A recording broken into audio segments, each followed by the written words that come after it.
To go. Yeah. All right, with Rani Sitaram, the Greytown Girl is the feature film. She is the writer and producer, from South Africa, right? You guys made the film in South Africa. Yes, yes, film in South Africa.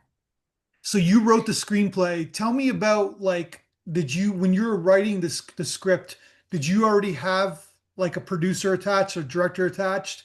What was the process of you kind of developing this script and now it's a film? Mm. Well, I am a producer. I actually produce in both fiction and nonfiction genres. I've done web series, documentaries, and so when this particular story came across, my consciousness, as it were. Um, yes, I then knew that I would produce it, and the first no, at that time there was obviously no director involved, but it lent itself to a sort of fusion Bollywood because of the nature of how Bollywood is structured in terms of family and love story and all of that. And so we did then look at he was such a popular director, and shame we lost him last year. His name was Shyam Benegal, prolific filmmaker, just a Dion of the industry. And COVID hit uh, throughout the world. And so he couldn't then make it down to South Africa. And then we opted for a South African director, Daryl Roth, who is an Oscar-nominated director. And yeah, that's So you're writing the script, so you knew you were going to produce it and make this into a film. yes. The moment I heard the story, and it's a true story, the moment I met her, her, all of her energy, and she's tiny, she's not a big human, but in spirit, she's just massive. You can feel, you can sense her aura. She's this massive, all-encompassing spiritual element of love, and she just draws you in. And her story, as it came to me, as she told her story, it was never actually about her. Um, it was or the challenges that, I've experienced these challenges. It was factual, and how she actually just she dealt with them as par for the course. And in humanity, there's so many of us that actually go through the victim mentality. I'm a victim of this and I'm a victim of that. She was never a victim of her circumstance. She was never a victim of her disability. She was just somebody who took it as it came and just gracefully overcame each challenge in her path. And I just thought this was just such an inspirational woman and such an inspirational story. So let's give people a backstory. So it's about Mina, who's a real life person. She was born with physical limitations when she was born, and then she was abandoned by her parents. She was raised partially in an orphanage, and then she was able to walk independently, and then she went back to her parents' home, which I find interesting. So this is a real person, and then so when did you first hear about Mina for like personally? When did you first hear about this person?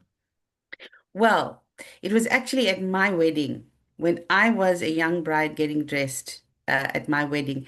And I looked at my dresser. She was a very good friend of my mum's. They taught together. My mum's a teacher and they taught together in high school, what we call high school. Um, and I looked at myself in the mirror and I said, wow, this was my Cinderella moment. I really was a pretty bride. I was just so thrilled with myself. And I looked at her and I said, thank you so much, Auntie Salo. I don't know how I'll ever repay you. And she said, oh, don't worry, one day. One day, and true as gold, a couple of years later, after we'd started our media company, she called me back and she said, listen, you need to take a trip to Johannesburg. Now, we live on the coast, which is Durban, and Okay. that's the east coast of South Africa. So we were going up to Johannesburg. And she said, you have to go see my niece and you have to tell her story. And I was like, oh my God, I made a promise to this woman. And I've got a thing about promises. I don't know what it is, but I keep my promises. So this is the person who did your kind of Yes, aesthetics, I guess, at your wedding? yes, at my Okay. wedding. And I was just this beautiful Indian bride, with all the glamour and the veil and the gold jewelry and everything. So I went up, and that's when I met Mina, and I made a promise to her, to my the lady who dressed me, yes, that I would, that I had to keep the promise. But after I heard Mina's story, after I sat for 2, 3 hours chatting to her and just getting to know her, I couldn't not tell her story. So I made a promise to her as well, and that was how it all started. And COVID was one of the most challenging times because we would have, if it wasn't for COVID, we would have probably shot this earlier. And so is Mina seeing the film now? Yes, we brought Mina and Eddie down. Mina and Eddie actually live in Dudley, Massachusetts, and they we brought them down to South Africa to the premiere. It was absolutely glorious, and it was just the most heartwarming moment. It was two women who initiated all of this. It was Mina and myself, and as much as there was a crowd of over 500 people at this gloriously glamorous premiere, it was just the two of us that made the story that, it's on screen. It came to Yeah. life, and it was a wonderful moment for the both of us. Yeah. It must be like I've obviously nobody's really ever experienced this, very rarely, where someone makes a movie about you and then you're sitting in the theater watching your story. It must be a very interesting experience sitting in a It, theater it it watching it your was story. for them. It was so much for them because, Mina sat with me all that time, and she spoke her truth from her perspective, Mhm. you know, how she felt abandoned. She had no idea what the political situation was going around her. Yeah. She was just this little girl that felt abandoned at this orphanage. She didn't know the reasons as to why she had to be left and then taken back to a family that she never knew. She had forgotten about it. So she never knew all of this. And so I told the story from that perspective of this little girl who was just petrified, um, of being just, she didn't understand. She didn't understand why she had been left there. But she got on with it. And she's got this resilience within her, um, that was there even when she was a little girl, which allowed her to survive. So yes, when she saw the story, on the big screen, and she took the mic, and she simply looked at me and held my hand, and she said, "Thank you, Rani. I don't know how to thank you, but thank you." And then Eddie, the romance between her and Eddie, that beautiful story of unconditional love. And I had given his background as well in the film. I had depicted his background, and how he lost his mom, and how he had to remain taking care of his mom, who was a diabetic, and eventually lost her to diabetes. And he was just overwhelmed, and he said, "Thank you so much for talking about my mom as well." So yeah, I kept it as true as they had told me. Because there's a lot happening in this film in terms of the politics of the time that they're in terms of the parents being conflicted and the love for their child, but then letting her go. So and then of course later on romance and kind of like there's a huge arc. But then from thematically, this is a film about obviously about perseverance, but it's about love, right? It's about it's about the family, it's about herself, loving herself. I think that's the big part. That's the big key, right? I know it's a cliche, but yeah, I think you got to love yourself, and I think she does. Yeah, that was a tough one to get out of her, because as with any woman, there's an insecurity. As with Understanding anybody, yeah, yeah. as with Yeah. anyone. But he was coming down for the first time after 25 years of letter writing, to see her. And I saw her just before his arrival in South Africa. And it was like, "Rani, I'm so scared." And I said, but why are you scared? The two of you love each other beyond the physical, beyond all of this. And she says, no, no, no. She says, what if he sees me? What if when he sees me, he just wants to walk away and I'm not that person that he loves physically.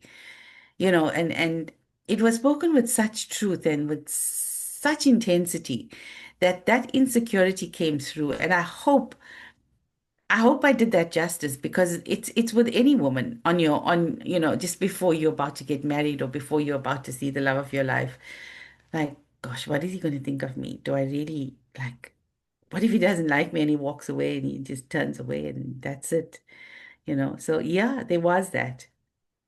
So in terms of this, you had the budget on. I won't say the budget here, but I see the budget on the film for your film freeway submission, and it seems what you got out of the film and what the budget is doesn't make sense because there's so many locations, there's so many actors, there's so much like you're in a period piece as well, and there's genuine art direction happening.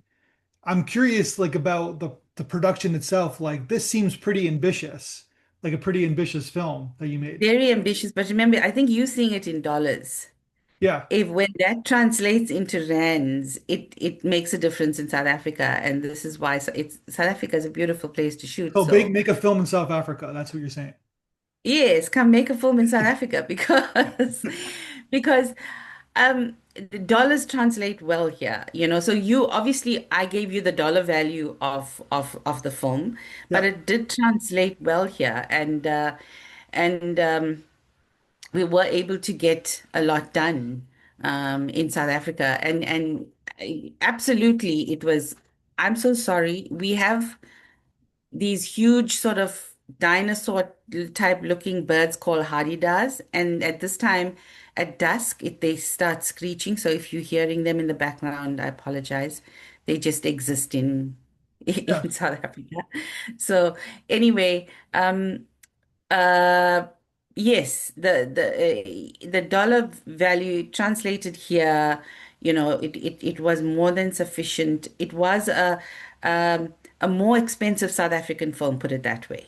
Yeah. Gotcha. And then so then how's the cruise? Like how's like obviously you need like obviously cinematographer, gaffers, lighting, sound. Like how were the crews in South Africa? Fantastic. I think I had one of the best crews, and I think I had South Africa's best crew. Our DOP, Gavin Sterling, absolutely brilliant. He works so well with the director. And remember, this has cultural nuances as well. So you Mhm. had to be, sensitive to those cultural elements. And I don't know if one of the scenes was the cremation scene.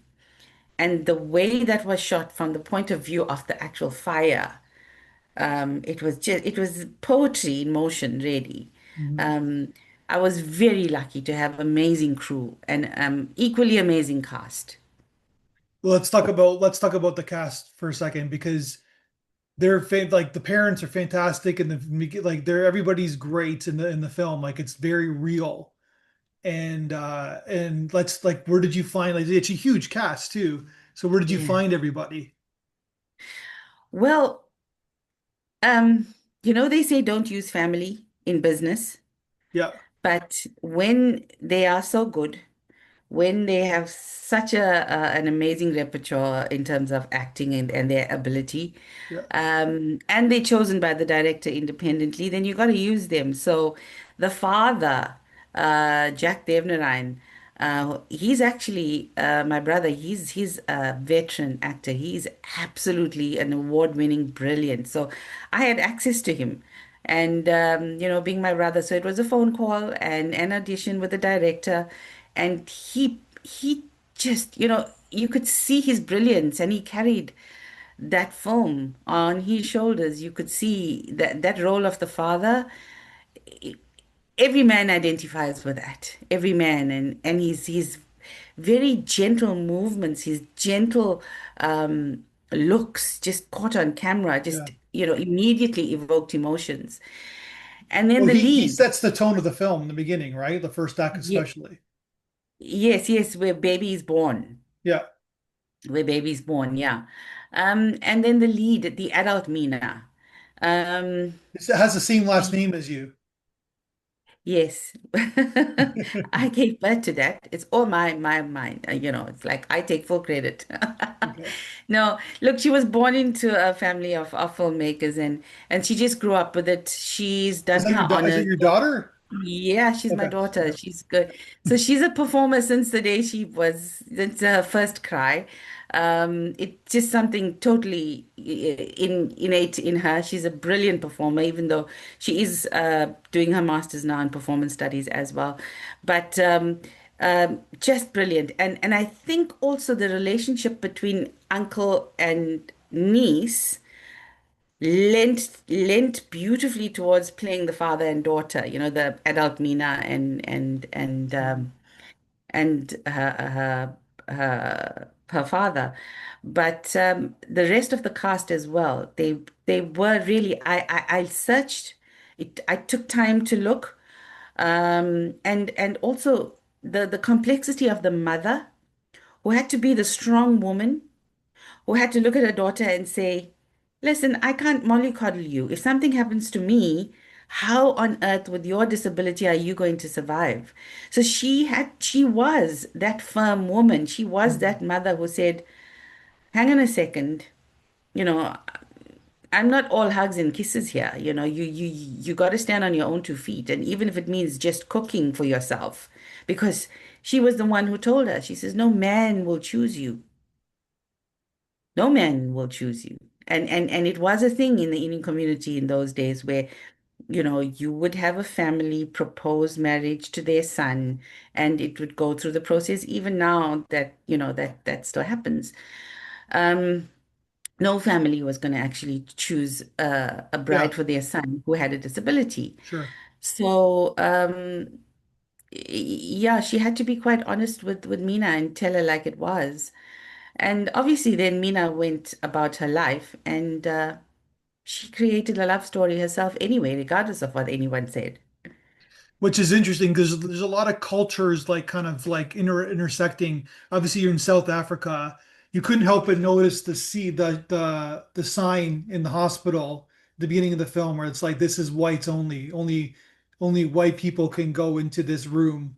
And so it's a very kind of racist, racial divide. And then you have this Indian family in that who have their own culture, their own religion, and they're in this environment. So they're and so and obviously also she has cerebral palsy. So you're kind of like in the beginning of the film, you're showing these boundaries, these obstacles that this person has really no chance for like any sort of happiness or success in life, right? And then of course that's the story. She does, right? She perseveres. But it's an interesting like it's kind of fascinating that and obviously being a woman as well, right? So in a man's world. So yeah, there's it's so fascinating. Of course, you want to make a story about this. It makes total sense that Of this course, person, yeah, and the thing is, remembering on the continent of Africa, yeah, the most marginalized communities are Black people living with disabilities, yeah, Black or Indian. Okay?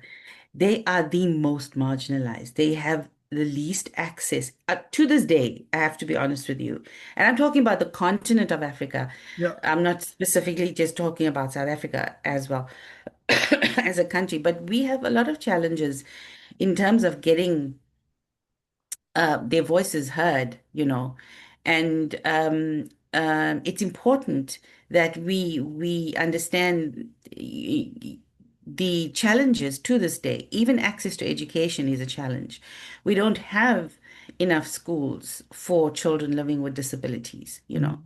and then as a period piece in the 1960s and the 1950s when apartheid was at its height, you know. Um, it was almost there was no medical treatment uh, access, just normal for able-bodied people, leave alone children with disabilities. So yes, as much as I did not want to make the world of that story uh, a character, and it's not a character as such, Mhm. but it's gently placed so that you can actually clearly see how it impacted the family, how it impacted Mina and her growth as well. Yeah. And were you on set like most of the time? Were you on set like watching? Yeah, Ev- yeah, every day, every every day. single day. Yeah, the reason is I was a writer. Yeah. I was a writer, and then obviously all the creative crew, were from different cultures. So it was important for me as a writer and from the community of, what we know as Indian in South Africa. I had to be there to make sure that all the cultural nuances were there. Everything was, as it should be, and was interpreted as it should have been interpreted. So yes, I was very, very much a present producer every single day on set, almost all, even in post-production as well. It was very critical. So yeah, it's just a well directed film. I'm like, of course, second viewing, I'm going to analyze your film and lots of really interesting kind of perspectives, and it's all kind of a fly in the wall. There's really some really great shots in the film.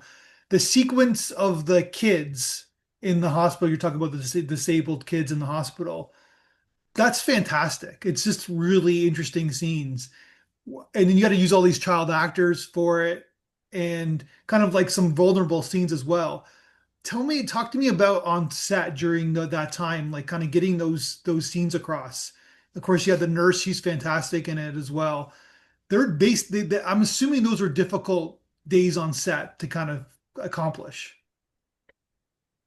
They were difficult as they were delightful, to be honest with you.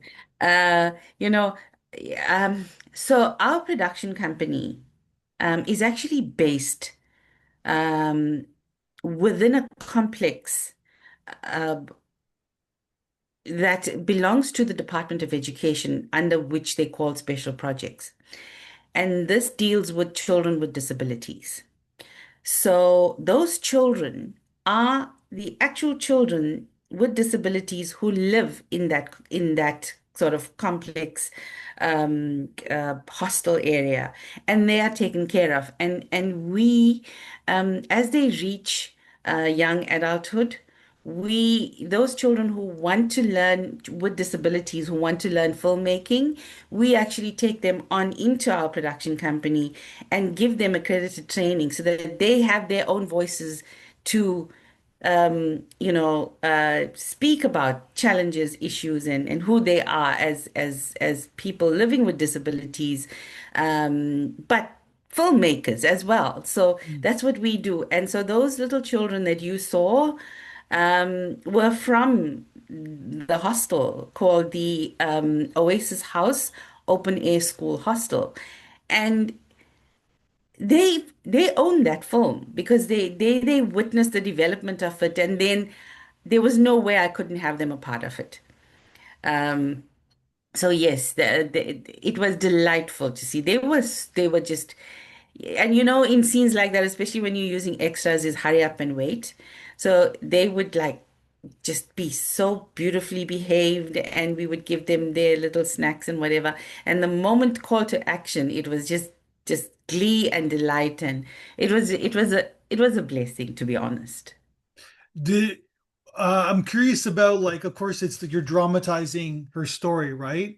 I'm curious about did Mina kind of did she talk to you specifically about certain scenes about that kind of that sequence in the film? Was it kind of true to life for her? I was just curious what she. 100%. The bath scene, I don't know if you remember the bath scene where the nurse is saying, no, you got to get in, you got to have a bath, you got to have a Yeah, bath, yeah, yeah, you of get, course. But get into everybody's that bath. lining up, right? Everybody, all the kids Yes, are yes. lining up. Yeah. She described that exactly. That's exactly how it was when she was in the orphanage. Everybody'd line up and they'd all get into the bath, and then they'd come out of the bath. And so it was the nurse also getting used to the fact that Mina could not walk at that stage. So, she and Mina was just horrified. She didn't want to get into the bath that five other children had already had a bath in that bath water. And so that's one of the things that she said, no.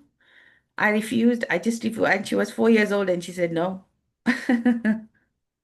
Yeah, that was true to life. That was absolutely true. And then did she have, I'm assuming the nurse was kind of a amalgamation of many characters, but did she have a nurse like that? Because the nurse seems to be in this film like a very loving and supportive. She's going to buy her a dress, and she's kind of like motivated. She's like a mentor to her in many ways. Yeah. Um, there were obviously nurses on shift. So Yeah, that's what I certain mean. Yeah. nurses, yeah. So certain nurses would come in and would come out, and certain would just didn't have any patience with her, and wouldn't be as kind and loving. And yeah. So they were Sister Biela was an amalgamation of Yeah. personalities there who eventually cared for her a lot, yes. So great film. And so then in terms of post-production, were you part of the editing experience as well? Were you like on seeing the dailies and yeah, Yeah, I was part of it, and then obviously there's a producer's cut as well. okay. Um, and so yeah, I was definitely there, and the last cut is the producer's cut. So a beautiful editor, fantastic, Dries Scholz, really, really brilliant. He got the emotion of it of the film really beautifully. I So, was I was very impressed.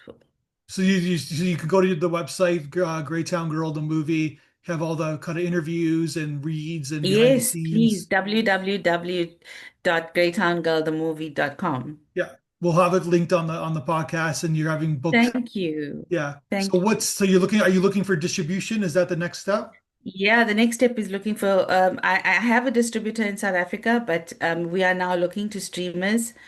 And they he started negotiation. We're hoping for global because as you can see, uh, it does resonate. It resonates Yeah. internationally. It resonates with global audiences. Because at the core of it all, it's a love story, and the rest adds to the value and adds to the interest in the story. But definitely, I'm hoping there's so many people internationally that now really really want to see the story. So I'm hoping we get that global distribution and global streaming. Yeah, I really Yeah. do. And then there's Say a that prayer. underlying kind of South African history, like the Mandela, and of course, like the obvious racism of the white people. Uh, what did the South African people have to say? Or does it just stay true to the history of the culture? Like, what's the reaction, like the overall reaction in South Africa about this film? Look, they all love it. Yeah, They really it's been so well received. Also, as much as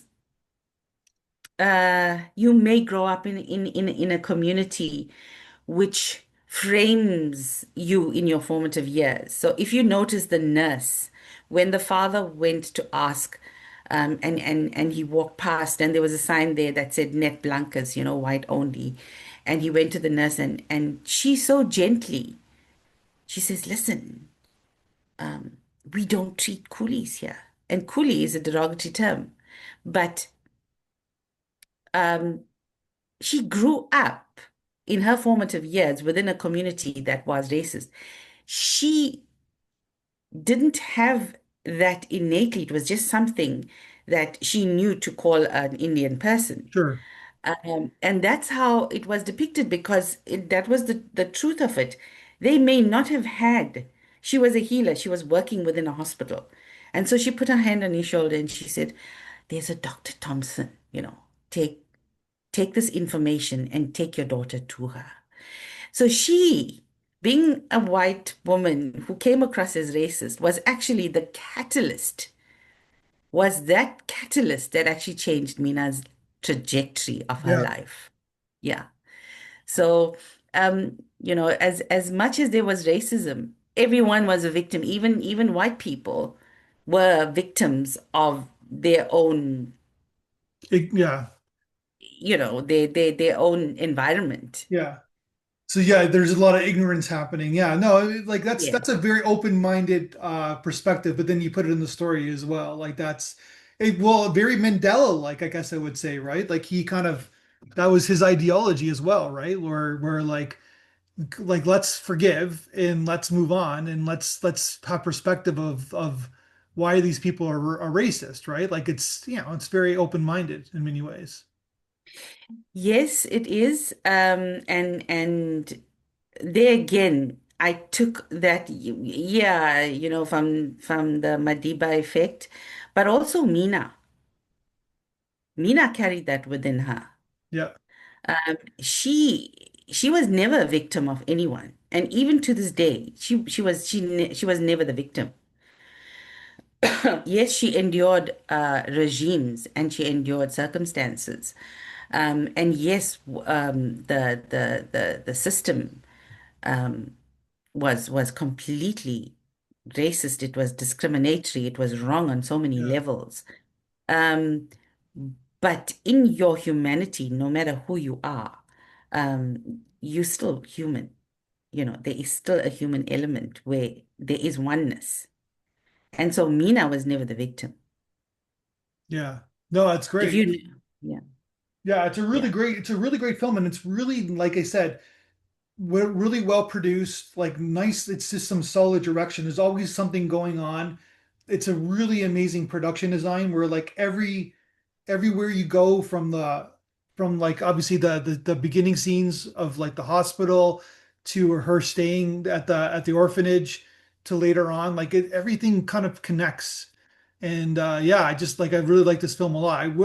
I wish you the best of success with it. I think it's Thank you fantastic. so much. Yeah, Thank you so much. and a nice sound And, design too. Yeah, yeah, great. The art director was Valdemar Coetzee, and I don't know if you ever watched the film called District 9 yeah, by Neil Blomkamp. Yeah, he was also okay. art director of District 9. So I really enjoyed the people that I worked with. They were brilliant in every way. To tell Mina's story was an absolute privilege. And to be acknowledged by, the Feedback Female Film Festival, I have to say thank you. Thank you so much. We appreciate it. We really do because the stories are brilliant and they resonate and it's through platforms like yours that we actually get seen. We have the opportunity to reach you and to reach global audiences. Mhm. So thank you. Thank you. Well, on that note, I wish you the best of luck with the film, and I hope it gets just a nice distribution package. And let's talk again when you make your next film. Oh, I can't wait. Thank you so much. Thank you. Thank you.